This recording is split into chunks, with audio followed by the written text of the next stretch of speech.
નમસ્કાર ખેડૂત મિત્રો, ખોડલ પાકરોતે ખેતીમાં તમારું સ્વાગત કરું છું. હું છું જસોબા.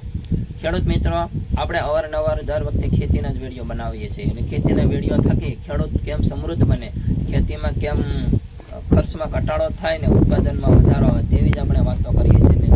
તેના માટે આપણે સતત પ્રયત્ન કરતા રહેલા છે અને સતત આપણે માર્ગદર્શન આપતા રહેલા છે કે જેમ અમારી જમીનમાં સતત ઉત્પાદનમાં વધારો આવે છે અને ખર્ચમાં ઘટાડો થતો જાય તેવી રીતે અહીંયા ખેડૂતોને પણ માર્ગદર્શન મળે ને ખેડૂતો તેવી પદ્ધતિથી જો ખેતી અપનાવે છે તો તેની ખેતીમાં પણ ખર્ચમાં ઘટાડો થતો જશે ને ધીમે ધીમે ઉત્પાદનમાં વધારો આવતો જાય છે.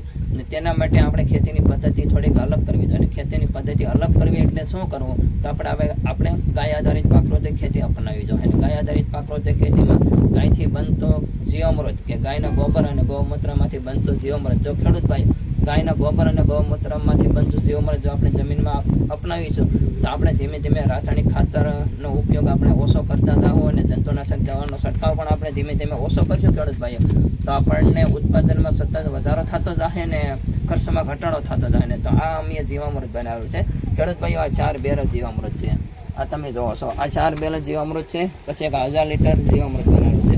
આ બધું જીવામૃતથી જ અમે અમારી ખેતીમાં ઉત્પાદન લઈએ છીએ. એ ખેડૂત ભાઈઓ, તમે પણ આ ખેતીમાં જીવામૃતનો ઉપયોગ કરો તો જંતુનાશક દવાને રાસાયણિક ખાતરનો ધીમે ધીમે જંતુનાશક દવાનો છંટકાવ ઓછો કરતા જાય અને રાસાયણિક ખાતરનો પણ ઉપયોગ ઓછો કરતા જાય તો ધીમે ધીમે ખર્ચમાં ઘટાડો આવતો જાય ને ઉત્પાદનમાં વધારો આવતો જાય ને સાથે સાથે તેના લીધે આપણી જમીન ભરભરી બનશે, જમીન જીવંત બનશે, પુનઃ જીવત થશે ને આપણી જમીન ફળદ્રુપ બનતી જાય. તો ખેડૂત ભાઈઓ, આ જીવામૃત બનાવેલું છે. આ જીવામૃત કઈ રીતનું આપો ને તે પણ હું હાલો તમને ખેડૂત ભાઈ બતાવું છું. ખેડૂત ભાઈઓ, આપણે 1000 લીટરનો ટાંક છે ને ત્યાં એ આ જીવામૃતનો જ ભરેલો છે. આ જીવામૃતમાં આ રીતનો આપણે ખેડૂત ભાઈઓ છે ને આ વાલ મૂકેલો છે. આ વાલથી આ નળી મૂકેલી છે. તો આ નળી દ્વારા આપણે છે ને ખેડૂત ભાઈઓ આ બેટરી પંપ મૂકેલો છે. આ બેટરી પંપના માધ્યમથી આપણે આ ફિલ્ટર છે, તો ફિલ્ટર બેટરી પંપના માધ્યમથી આપણે ફિલ્ટરમાં આપણું જીવામૃત જાય છે ને ફિલ્ટરમાંથી આપણે સીધું આપણા ખેતરમાં જાય છે.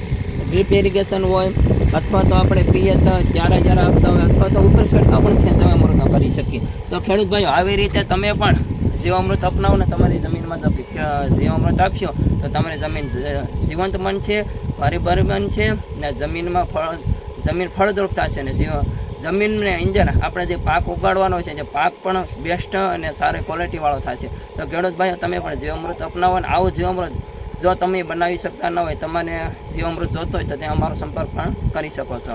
અસ્તુ, નમસ્કાર.